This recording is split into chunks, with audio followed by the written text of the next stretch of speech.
Ingat ya, apapun kegiatan di pesantren ini targetnya cuma 3. Tujuannya 3. Membawa kalian ke 3 hal. Mengarahkan anak-anakku ke jurusan yang 3 itu saja. 1, membuat anak-anakku taat sepenuhnya kepada Allah Subhanahu wa Ta'ala. Itu akhlak tertinggi. Kalau akhlaknya anak-anakku kepada Allah sudah tinggi, yang lainnya akan ikut baik. Anak-anakku kalau sudah akhlaknya kepada Allah sudah tinggi, tidak bakal mau menghina temannya, karena temannya adalah ciptaan Allah. Maka seluruh yang dimiliki oleh Allah, yang nempel kepada zat Allah, yang menjadi milik Allah, pasti kita hormati.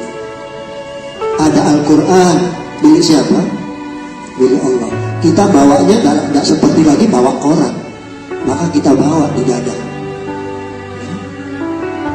Kalau milik Allah tidak bisa kita hormati, akhlak kita buruk, kurang baik, maka bawa Al-Quran kayak bawa koran begitu.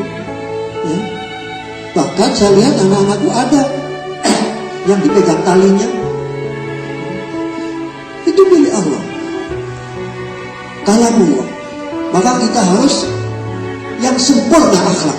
Kan tidak berdosa kalau kita bawa kayak Al-Quran, tidak berdosa. Tapi akhlak kita jauh dari kesempurnaan. Apalagi masjid, masjid rumah Allah. Karena akhlak kita buruk, kita tidak merasa, biasa-biasa saja. Kotor kita biarkan, tidak terawat kita biarkan.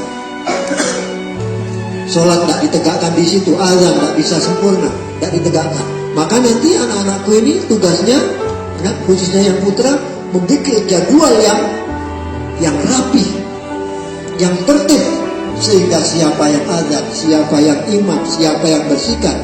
Karena ini rumah Allah, harus kita jaga, kita makmurkan akhlak kita kepada Allah. Apalagi kepada guru.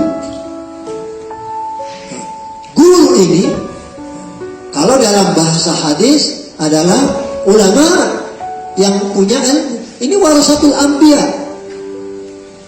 utusan-utusan Allah. Tapi karena sudah tidak ada nabi dan rasul, maka ulama menjadi utusannya. Kalau anak-anakku tidak bisa hormat sama guru, bagaimana? Hormati yang maksimal, tidak akan kamu kehilangan kehormatan. Berarti coba sekarang anak-anak sekalian belum sempurna, berjalan di depan gurunya kayak berjalan di depan apa? Tidak jelas itu. Kalau kalian tidak bisa menghormati gurumu, tidak akan ada keberkahannya. Jangan dianggap bahwa gurumu lebih bodoh dari kalian sehingga kalian tidak mau menghormati. Bagaimana saya harusnya menghormati? Adat istiadat ketimuran, adat istiadat orang Indonesia paling good, paling bagus. Meskipun dalam agama tidak diajarkan, kalau kita berjalan di depan guru kita membungkukkan badan, tidak ada itu. Tapi itulah bentuk penghormatan. Tapi anak-anakku, kalian tidak mau. Salah. Hormati gurumu, tidak akan kehilangan kehormatan kalian. Muliakan gurumu, kamu tidak akan kehilangan kemuliaan. Bahkan kemuliaanmu akan lebih tinggi, kehormatanmu akan lebih tinggi.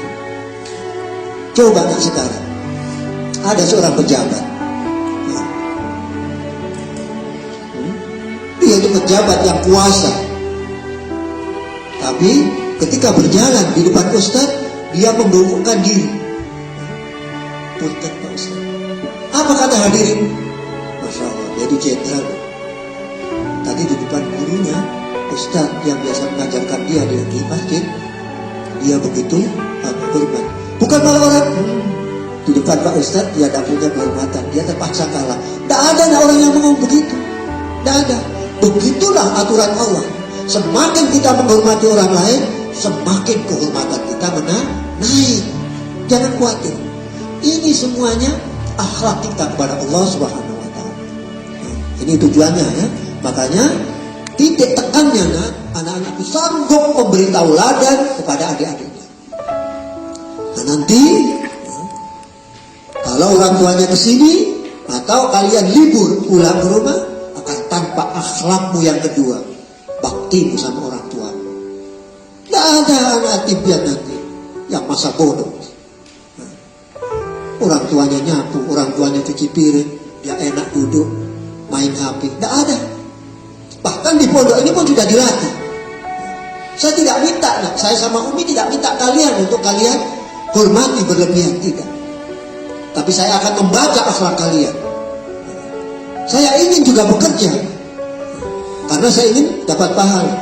Tapi kalau pekerjaan saya kamu ambil, saya tidak senang. Tapi saya bangga dengan akhlak. Saya tidak suka kalau saya nyapu kemudian kalian bilang apa? Abi, saya saja yang nyapu. Saya tidak mau. Tapi terpaksa saya lepas. Kenapa? Karena ada unsur kebanggaan. Subhanallah, anakku sudah jadi. Enak saja kamu ngambil pahala saya. Saya mau nyapu. Ya. Umi mau nyapu. Ustaz mau nyapu. Tapi dengan sikap kamu datang.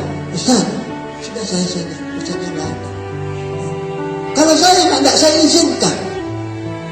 Enak saja. Tapi karena ada kebanggaan dalam hati ini, saya serahkan. Begitu nak kita ini orang tua. Kalau sudah melihat perubahan dalam akhlakmu, subhanallah. Sekarang Umi umpamanya di dapur ngiris tomat dan kamu bisa atau kamu tidak bisa, Umi biar saya ngiris, tapi ajari dulu ya. Tidak bakal dilepas, paling Umi jangan. Tapi karena di dalam hati ini ada kebanggaan, ayo silakan. Setelah itu masya Allah gemetar kita sudah berubah anak-anak sekalian. Tidak cuek lagi. Nanti di rumah orang tuanya nyapu, ibu dengan kata-kata yang lembut, ibu duduk manis saja. Mana yang mau dibersihkan, mau yang dibereskan.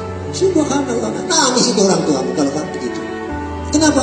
Itulah kekuatan akhlak. Tidak usah orang kita tabokin sampai nangis, tidak usah.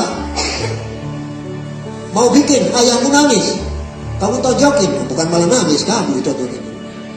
Ya. Kamu mau bikin kakak-kakakmu gemeter, nanti yang biasa kejem sama kamu. Dulu kamu sering digigit pipimu atau telingamu pokoknya, karena kamu jengkelin.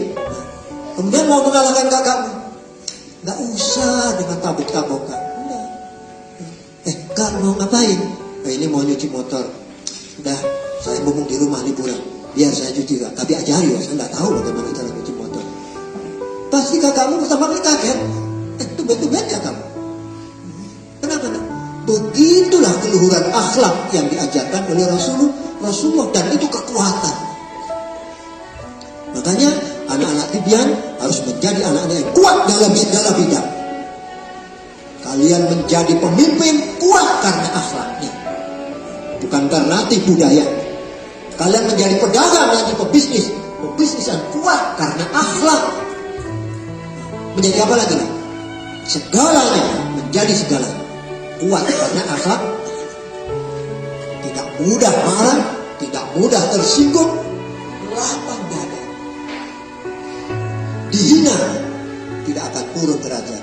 Dia begitu lapang dada. Dipuji, tidak besar kepala. Kenapa? Karena dia tahu segala pujian ada milik Allah. Dihina, dia tidak merasa hina, biasa saja. Kenapa? Karena dia penuh keyakinan akhlaknya kepada Allah. Hanya Allah yang bisa menghinakan dan memuliakan orang. Kamu tidak bisa. Begitu keluhuran akhlaknya. Anak-anakku yang sekarang duduk di depan ini, 3 anak ya. Kalian harus bisa memberi tauladan kepada adikmu. 1, ketaatan kepada Allah penuh tanpa syarat. Kalau Allah sudah memanggil, Allahu Akbar, maka segera berangkat. Yang kedua, baktimu sama orang tua kamu tanpa syarat juga. Kamu wajib berbakti, kecuali kalau orang tuamu memerintahkan kamu untuk maksiat kepada Allah. Tapi orang tua saya kurang ajar. Bukan urusanmu itu. Selama orang tuamu menyuruh kamu kepada kebaikan, taat. Meskipun dalam hati, saya ini menyia-nyiakan ibu, tapi ini urusan dia. Saya tetap berbakti. Kenapa? Karena Allah memerintahkan saya begitu. Andai kata Allah tidak memerintah, saya tidak mau itu berbakti sama orang tua. Tapi karena Allah yang menyuruh, sami'na wa ata'na. Yang ketiga, anak-anak sekarang, kasih contoh adik-adikmu untuk hormat kepada guru-guru. Siapa guru-guru yang saya amanati?